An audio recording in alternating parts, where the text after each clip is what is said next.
बिस्मिल्लाहिर्रहमानिर्रहीम। अस्सलाम वालेकुम नाज़रीन, मुस्लिम ममालिक में अगर रकाबत की बात की जाए तो मसलकी बुनियादों पर बटे सऊदी अरब और ईरान की दुश्मनी हरगिज़ किसी से ढकी छुपी नहीं है। ईरान अपने आप को शिया मुसलमानों का लीडर तो सऊदी अरब बाकी मानदा मुसलमानों के कायद की सूरत में अपने आप को देखता है। ईरान और सऊदी अरब के दरमियान ताल्लुकात तल्ख ज़रूर हैं, मगर इन ममालिक में खुली जंग के इम्कानात बहुत कम हैं, क्योंकि सऊदी अरब के ख्याल में अगर इसने ईरान के खिलाफ किसी भी मुहिम जोई का इरादा किया तो इसके बदले में ईरान अपनी प्रॉक्सीज़ के ज़रिए आले सऊद की हुक्मरानी के लिए ख़तरनाक साबित हो सकता है। नाज़रीन, इसमें कोई शक नहीं कि सऊदी अरब और ईरान के दरमियान सख्त कशीदगी पाई जाती है, लेकिन दोनों ममालिक ही जंग करने के मूड में हरगिज़ ना हैं। मगर अब तुर्की और मुत्तहिदा अरब अमारात, जो कि दोनों ही अहम मुस्लिम ममालिक हैं, एक ऐसे खौफनाक तसादम की तरफ बढ़ रहे हैं कि जिसका अंजाम ना सिर्फ दोनों ममालिक बल्कि मुस्लिम उम्मा के लिए भी किसी डरावने ख्वाब से कम ना है।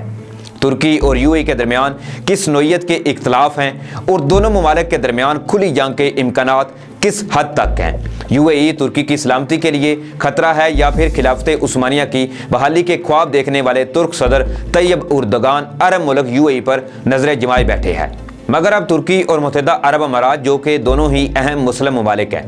एक ऐसे खौफनाक तसादम की तरफ बढ़ रहे हैं कि जिसका अंजाम ना सिर्फ दोनों ममालिक बल्कि मुस्लिम उम्मा के लिए भी किसी डरावने ख्वाब से कम न है। तुर्की और यूएई के दरमियान किस नोयत के इख्तलाफ हैं और दोनों ममालिक के दरमियान खुली जंग के इम्कानात किस हद तक हैं। यूएई तुर्की की सलामती के लिए खतरा है या फिर खिलाफत उस्मानिया की बहाली के ख्वाब देखने वाले तुर्क सदर उर्दगान अरब मुल्क यूएई पर नजरें जमाए बैठा है। क्या दोनों ममालिक के दरमियान सुलह की कोशिश कामयाब हो सकती है या नहीं, और इस कशीदगी में दोनों ममालिक में से फातेह कौन होगा? इन सब सवालात और इनसे जुड़ी मालूमात के लिए मेरी ये वीडियो एंड तक आपने लाजमी देखनी है। लेकिन इससे पहले मेरी आपसे गुजारिश है कि काइंडली मेरे चैनल को सब्सक्राइब कर लें और साथ में जो बेल का निशान है इसको भी लाजमी प्रेस कर लें, ताकि जो मेरी नई आने वाली वीडियोज़ हैं वो आप तक बर वक्त पहुँच सकें। और वीडियो देखने के बाद अपनी कीमती राय कमेंट्स बॉक्स में ज़रूर दीजिएगा। नाज़रीन, यूएई सऊदी अरब के बाद अरब दुनिया का सबसे अहम मुल्क है। तेल की दौलत से माला माल यूएई मगरबी ममालिक का दूसरा घर कहलाता है। और अमरीकी असर रसूख अगर देखना हो तो आप हाल ही में यूएई के इसराइल के साथ अमन मुआहदे को देख लीजिए कि किस तरह यूएई ने अपने साबका मौक़िफ़ की नफ़ी करते हुए और मुसलमानों में पाई जाने वाली मुमकिना मुखालफत के बावजूद ट्रंप के कहने पर ना सिर्फ इसराइल को तस्लीम किया बल्कि इसके साथ हर किस्म का बाइकाट भी फौरी तौर पर ख़त्म कर दिया गया। जबकि नाज़रीन, दूसरी जानिब अगर हम तुर्की पर नज़र डालें तो आज का तुर्की सदर रजब तैयब उर्दगान की क़यादत में एक ऐसे मुस्लिम मुल्क की शक्ल में सामने आया है जो अहले इस्लाम की हकीकी उमंगों की तर्जमानी कर रहा है। और इसी वजह से एशिया से लेकर अफ्रीका के सहराओं तक तुर्की जिंदाबाद के नारे बुलंद हो रहे हैं। तुर्की मगरबी फौजी इत्तेहाद नेटो का रुकन ज़रूर है, लेकिन अब वो मगरब से अपनी खारजा पॉलिसी को मुखालिफ सिमत में ले जा रहा है। हर आलमी मसले पर तुर्की अब यूरोप अमेरिका की खुलकर मुखालफत करता है, जिसकी वजह से तुर्की अब यूरोप और अमेरिका की आंखों में भी खूब खटकता है। नाज़रीन, अब हम इस बात को जानते हैं कि आखिर तुर्की और यूएई की मुखालफत की वजूहात क्या हैं कि जिनकी वजह से तुर्की यूएई कशीदगी एक खुली जंग में तब्दील होने के चांसेस बढ़ चुके हैं।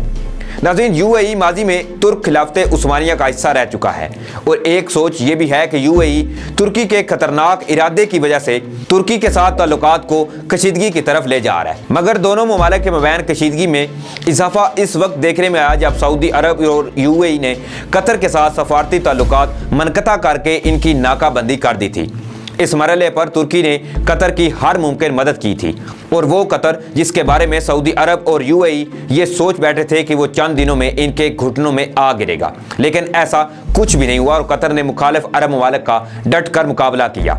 यूएई नाज़रीन ये समझता है कि तुर्की ने अरब ममालिक के मामलात में दखल अंदाजी करते हुए कतर का ना सिर्फ साथ दिया बल्कि वहाँ अपना एक फ़ौजी अड्डा भी कायम कर लिया। इसके बाद यूएई ने तुर्की की खुलकर मुखालफत करने का आगाज़ किया और लीबिया में तुर्की के खिलाफ यूएई ने जनरल हफ्तार के बागी गिरोह की मदद की है। इसके अलावा यूएई ने मिस्र और फ्रांस के साथ मिलकर भी तुर्की को लीबिया से बेदखल करने का मंसूबा बनाया है, जिसके लिए यूएई जनरल हफ्तार की फौजी मदद भी कर रहा है। नाज़रीन, तुर्की लीबिया में अपने असर रसूख को बढ़ाने का इरादा रखता है, जबकि मिस्र, यूएई और फ्रांस इसके रास्ते में रुकावट हैं। यूएई के इस रवैये की वजह से तुर्की ने भी यूएई को सख्त पैगाम देते हुए इसे आग से ना खेलने का मशवरा कई बार दिया है। جس کے جواب میں یو اے ای نے ہمیشہ سے ہی ترکی پر عرب ممالک میں دخل اندازی کا الزام عائد کیا ہے۔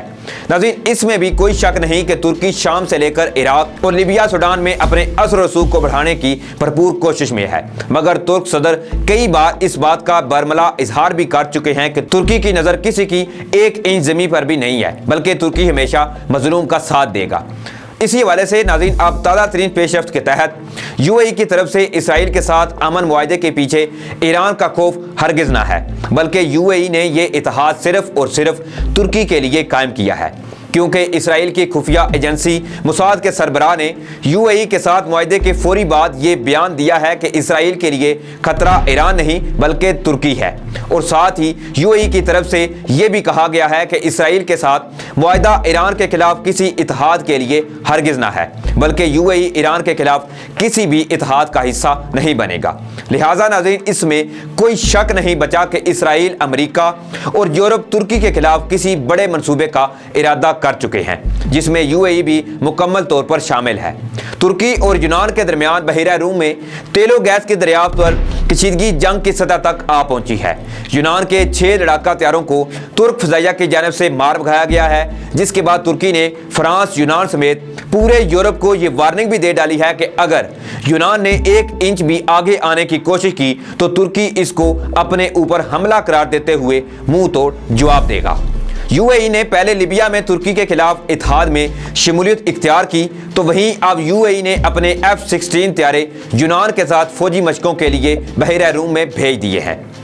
یو اے ای کے اس اقدام کے بعد ترکی کا یہ شک یقین میں بدل چکا ہے کہ مشرق وسطیٰ کا عرب ملک یو اے ای یونان اور یورپ کی ترکی کے ساتھ جنگ میں بڑھ چڑھ کر حصہ لے گا۔ یو اے ای کی طرف سے یونان ترکی کی کشیدگی میں حصہ دار بننے کے بعد ترکی کی طرف سے پہلی بار یو اے ای کو سخت جوابی کارروائی کی دھمکی دی گئی ہے۔ ترکی نے یو اے ای کو پیغام دیا ہے کہ اگر یو اے ای کے F-16 طیارے ترکی کی حدود کے قریب سے بھی گزرے تو ترکی ان کو مار گرائے گا، اور ساتھ ہی یو اے ای کو یہ مشورہ دیا گیا ہے کہ وہ اپنی اوقات میں رہے ورنہ بہت نقصان اٹھانا پڑے گا۔